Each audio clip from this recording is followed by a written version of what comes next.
हर हर महादेव। कैसे हैं आप लोग? स्वागत है आपका हमारे एक नए वीडियो में। आदिवासियों ने कभी अंग्रेजों की गुलामी को स्वीकार नहीं किया। उन्होंने अपनी जमीन बचाने के लिए युद्ध किया। संताल कभी समर्पण नहीं करते थे। वे तब तक युद्ध करते थे जब तक नगाड़े बजते रहते। वे शहादत के लिए हमेशा तैयार रहते थे। हजारों की संख्या में संतालों ने हथियार उठाया और ब्रिटिश चौकियों में और महाजनों की संपत्ति पर हमला किया। संतालों का हुल, जिसका बड़ा व्यापक प्रभाव समाज पर पड़ा। दो बहनों ने संताल हुल की आग को पूरे संताल परगना में फैला दिया।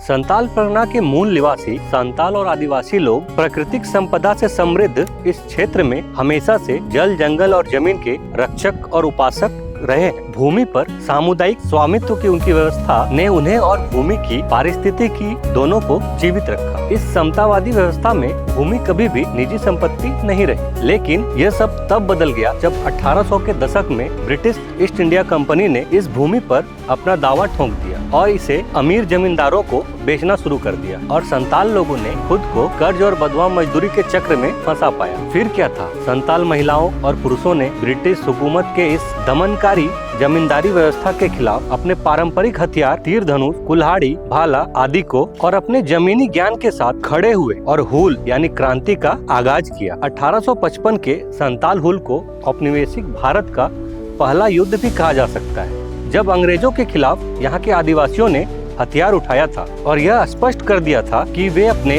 जमीन और जीवन में अंग्रेजों की दखलंदाजी को बर्दाश्त नहीं करेंगे। 1857 के विद्रोह को भले ही स्वतंत्रता आंदोलन की पहली क्रांति माना जाता हो, लेकिन सच्चाई यह है कि उससे 2 साल पहले ही देश में अंग्रेजी सत्ता के खिलाफ युद्ध का बिगुल फूका जा चुका था और उसके नेता थे संताल आदिवासी। संताल आदिवासियों ने अंग्रेजों के जमींदारी और महाजनी प्रथा का विरोध किया और यह स्पष्ट कहा कि हम अपनी जमीन पर कर यानी कि टैक्स नहीं देंगे। इसके लिए उन्होंने सशस्त्र विद्रोह किया और शहादत भी दी। संतालों के इस हुल का नेतृत्व सिद्धो कानू और चांद भैरव 4 भाइयों ने किया था और उनके इस आंदोलन में फूलो और झानो उनकी 2 बहनें भी शामिल थी। और आज का जो हमारा वीडियो है वो इन्हीं 2 जुड़वा बहनों के ऊपर, जिन्हें हम वीरांगना फूलो मुर्मू और झानो मुर्मू के नाम से जानते हैं और हम झारखंड वासी इनका नाम बड़े ही आदर और सम्मान के साथ लेते हैं। और इन दोनों का जन्म झारखंड के संताल परगना के साहिबगंज जिले के बरहेट प्रखंड के एक छोटे से गांव भोगनाडीह में हुआ था। यह उन दिनों की बात है जब झारखंड बंगाल में बिहार के साथ संयुक्त था। 1857 में आजादी की पहली लड़ाई के 2 वर्ष पूर्व 1855 में अंग्रेजों के विरुद्ध बगावत में हथियार उठाने वाले आदिवासी नायिकाओं में फूलो और झानो के नाम अग्रणी हैं, जिन्होंने आदिवासी महिलाओं का समूह बनाकर आदिवासी नायकों के साथ कंधे से कंधा मिलाकर अपने अदम्य साहस का परिचय दिया। संताल हुल में फूलो और झानो की अहम भूमिका संताल महिलाओं को एकजुट कर संदेशवाहक के रूप में कार्य करने में रही। एक और जहां उनके 4 भाइयों सिद्धो कानू, चांद भैरव ने हुल का नेतृत्व किया, वहीं इन दोनों बहनों ने हुल के संदेशों और उद्देश्यों को जंगल, नदी, नालों और पहाड़ियों को लांघकर आदिवासी जनों तक पहुंचाया। संताल हुल के आगाज हेतु बरहेट के भोगनाडीह गांव में सिद्धो कानू की अगुवाई में होने वाले जनसभा की सूचना को साल के पत्तों के माध्यम से गांव-गांव में पहुंचाया।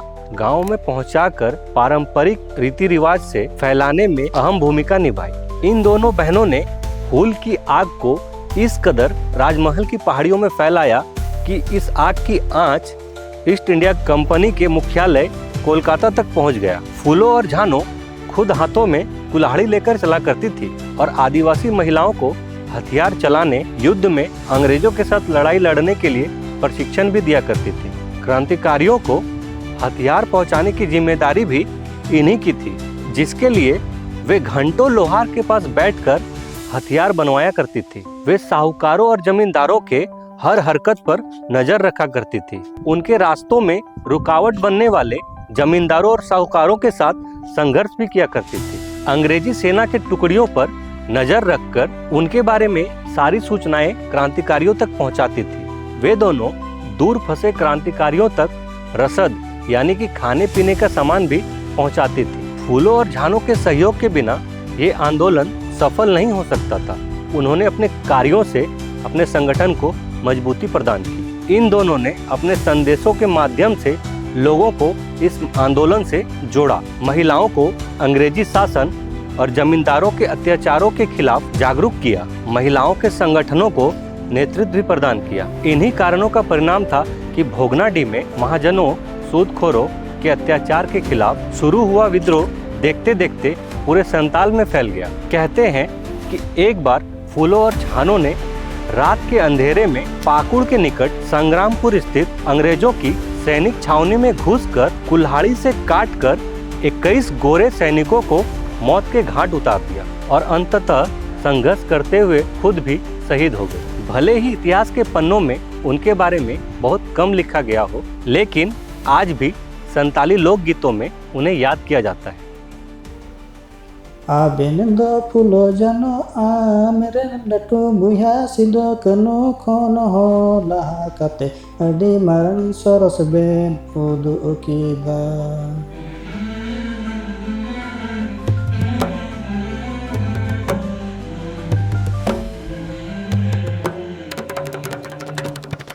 आबेन दो फूलो जानो आमरे लटू बुहा सिदो कनो खोन हो लहा कते अडी मारन सरस बेन उदु उकीबा। आबेन दो फूलो जानो आमरे लटू बुहा सिदो कनो खोन हो लहा कते अडी मारन सरस बेन उदु उकीबा।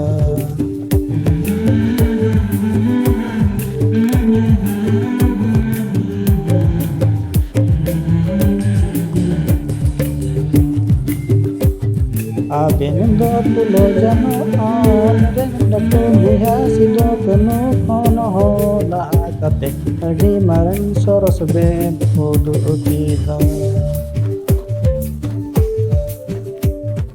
अर्थात तुमने फूलो झानो अपने बड़े भाइयों सिद्धो और कानू से भी बढ़कर बहादुरी दिखाई।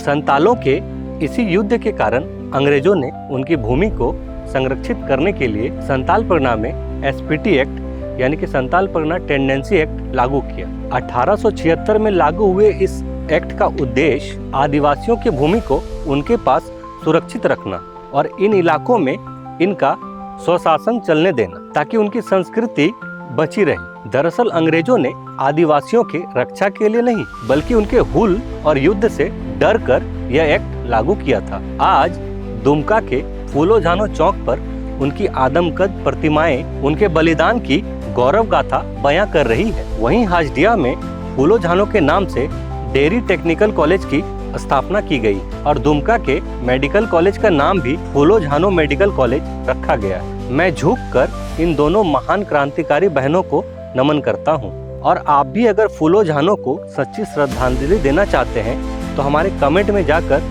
फूलो झानो अमर रहे लिखें। अगर आपको हमारा ये वीडियो अच्छा लगा हो तो हमारे वीडियो को लाइक करें, कमेंट करें और हमें कमेंट करके जरूर बताएं कि आपको हमारा ये वीडियो कैसा लगा और हमें हमारे अगले वीडियो के लिए सुझाव अवश्य दें।